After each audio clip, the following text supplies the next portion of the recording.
చాలామంది వ్యాఖ్యాతలు మేధావులు ఇంకేముంది చంద్రబాబు నాయుడు గారి పని అయిపోయింది, తెలుగుదేశం పార్టీ పని కూడా అయిపోయిందని చెప్పి వ్యాఖ్యానించారు. ముఖ్యంగా తెలుగు రాష్ట్రాల్లో, ఆంధ్రాలో మాత్రమే కాదు, ఈవెన్ హైదరాబాద్లో ఉన్నటువంటి తెలంగాణ ప్రాంతానికి చెందినటువంటి మేధావులు కూడా ఇక తెలుగుదేశం పార్టీ పని అయిపోయింది అని చెప్పి ఒక జడ్జిమెంట్ ఇచ్చారు, ఒక తీర్పు ఇచ్చారు గతంలో చాలాసార్లు. కానీ ఇవాళ పరిస్థితి ఏమిటంటే అంతా తిరగబడి ఇక్కడ తెలంగాణలోనేమో బీఆర్ఎస్ పని దాదాపుగా అయిపోయింది అనేటువంటి పరిస్థితికి వచ్చింది ఇప్పుడు ఈ పార్లమెంట్ ఎన్నికల తర్వాత. ఎందుకంటే వారికి ఇప్పుడు దాకా వచ్చిన లెక్కల ప్రకారం అయితే ఒక సీటు కూడా వచ్చేయటం లేదు పార్లమెంట్లో. ఇక ఆంధ్రప్రదేశ్లోనైతే జగన్మోహన్ రెడ్డి గారి పరిస్థితి అత్యంత దారుణంగా ఉంది.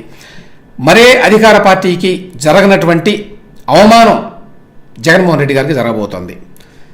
మరి తాజా లెక్కల ప్రకారం అయితే 10 కూడా వచ్చేట్లేవు. అంటే డబుల్ డిజిట్ కూడా సంఖ్యలో కూడా అసెంబ్లీ సీట్లు వచ్చే అవకాశం కనిపించడం వల్ల జగన్మోహన్ రెడ్డి గారికి, వైఎస్ఆర్సీపీకి అప్పట్లో 23 అనేకతాలు చేశారు తెలుగుదేశం పార్టీని. అట్లాంటిది ఇప్పుడు 10 సీట్లు కూడా వచ్చే అవకాశం లేదు. ప్రస్తుతం అయితే 9 ఉన్నది నంబరు.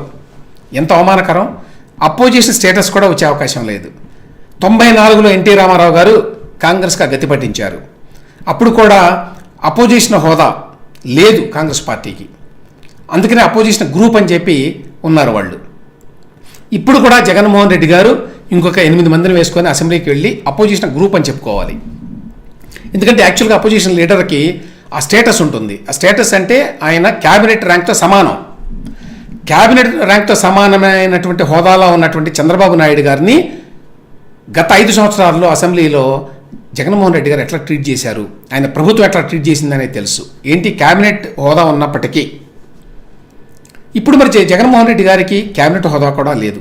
ఆయన అత్యంత సాధారణ ఎమ్మెల్యే మాత్రమే. ఒక ఎమ్మెల్యే హోదా మాత్రమే ఉన్నది ఆయనకి.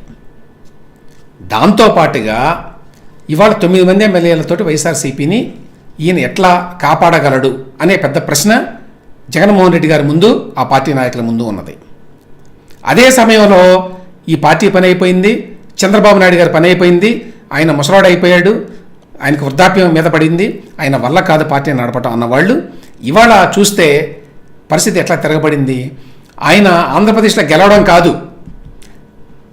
పెద్ద మెజారిటీతో గెలవడం కాదు, ల్యాండ్ స్లైడ్ విక్టరీ కాదు, నేషనల్ లెవెల్లో ఇవాళ ఆయన ఒక కీలకమైన పాత్ర పోషించేటువంటి అవకాశం మళ్ళీ వచ్చింది.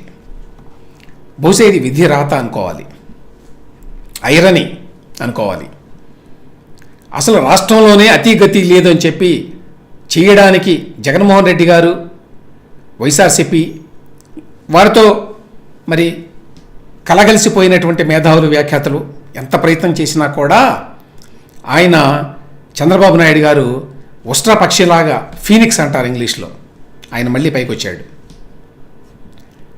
బూడిదలోంచి పైకి వచ్చిన పక్షి ఫీనిక్స్ అనేది అట్లా వచ్చాడు. ఇవాళ కేంద్రంలో బీజేపీకి 240 సీట్లు మాత్రమే వచ్చినాయి. అంటే సొంతంగా బీజేపీ కేంద్రంలో ప్రభుత్వాన్ని ఏర్పాటు చేయడానికి తగిన సీట్లు లేవు. ఎన్డీఏ భాగస్వాములతో కలిపి కేంద్రంలో బీజేపీ ప్రభుత్వాన్ని ఏర్పాటు చేయగలదు. ఎందుకంటే వాళ్ళకు వచ్చింది 240 సీట్లు కాబట్టి.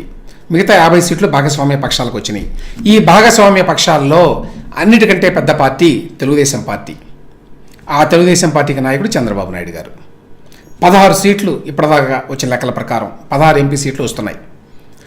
సో ఈ 16 ఎంపీ సీట్లతోటి ఆయన బీజేపీ తర్వాత లార్జెస్ట్ పార్టీ ఎన్డీఏ కూటమిలో. ఆయన తర్వాత జనతాదళ్ యునైటెడ్ బీహార్లో నితీష్ కుమార్ గారిది. ఈ పరిస్థితుల్లో చంద్రబాబు నాయుడు గారి యొక్క మద్దతు లేకుండా బీజేపీ వారు కేంద్రంలో ప్రభుత్వాన్ని ఏర్పాటు చేసే పరిస్థితి కనిపించడం లేదు. ఆల్రెడీ నరేంద్ర మోదీ గారు, అమిత్ షా గారు చంద్రబాబు నాయుడు గారితో మాట్లాడారు, ఈయన వారితో మాట్లాడారు, పరస్పరం అభినందనలు తెలుపుకున్నారు. ఇక ఇవాళ రేపట్లో బహుశా చంద్రబాబు నాయుడు గారు ఢిల్లీ కూడా వెళ్తారు. ఎందుకంటే ఎన్డీఏ భాగస్వామ్య పక్షాలతో కలిపి ప్రభుత్వం ఏర్పాటు చేయాలి. ఈసారి ఏర్పడిపోయే ప్రభుత్వం ఫుల్ ఫ్లెడ్జ్డ్గా ఎన్డీఏ ప్రభుత్వం. గతంలో ఎన్డీఏ ప్రభుత్వం అని చెప్పినా కూడా బీజేపీకి సొంతంగానే బలం ఉంది కాబట్టి అందరూ మంత్రులు కానివ్వండి, అందరూ వాళ్లే.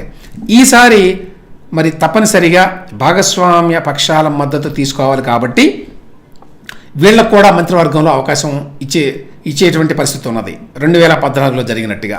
అప్పట్లో 2 మంత్రి పదవులు ఇచ్చిన విషయం తెలుసు మనకి, అశోక్ గజపతిరాజు గారికి, సుజనా చౌదరి గారికి. సో ఈసారి కూడా ఖచ్చితంగా కేంద్ర ప్రభుత్వంలో తెలుగుదేశం పార్టీకి పాత్ర ఉంటుంది, భాగస్వామ్యం ఉంటుంది. అదేవిధంగా రాష్ట్రంలో ఇక్కడ ఎన్డీఏ ప్రభుత్వమే ఏర్పడబోతోంది ఆంధ్రప్రదేశ్లో కూడా. ఈవెన్ దో తెలుగుదేశం పార్టీకి సొంతంగా ఎవరు ఊహించిన మెజారిటీ వచ్చినా కూడా బహుశా ఎన్డీఏ ప్రభుత్వాన్ని ఏర్పాటు చేస్తారు. ఎందుకంటే అందరూ కలిసికట్టుగా వెళ్ళారు కాబట్టి ఎన్నికలకి.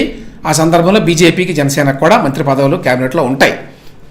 అదేవిధంగా సెంట్రల్లో కూడా చంద్రబాబు నాయుడు గారికి ఈసారి ఎక్కువ పాత్ర ఉంటుంది.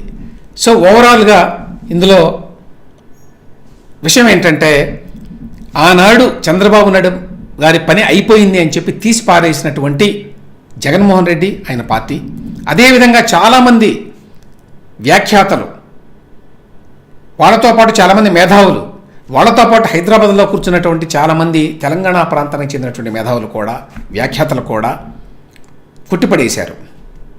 వారందరూ ఇవాళ మట్టి గరిచారు. అది చెప్పుకోవాల్సింది. ఇవాళ వాళ్ళు ఎవరైతే గెలుస్తారు, ఎవరికైతే పెద్ద భవిష్యత్తు ఉన్నదని చెప్పారో ఆ బీఆర్ఎస్ పార్టీ, ఆ కేసీఆర్ గారు, ఆ జగన్మోహన్ రెడ్డి గారు, ఆ వైఎస్ఆర్సీపీ, వాళ్ళ యొక్క అస్తిత్వమే ఇవాళ ప్రమాదంలో పడింది. వాళ్ళ రాజకీయ భవిష్యత్తు ఇవాళ ప్రశ్నార్థకమైంది.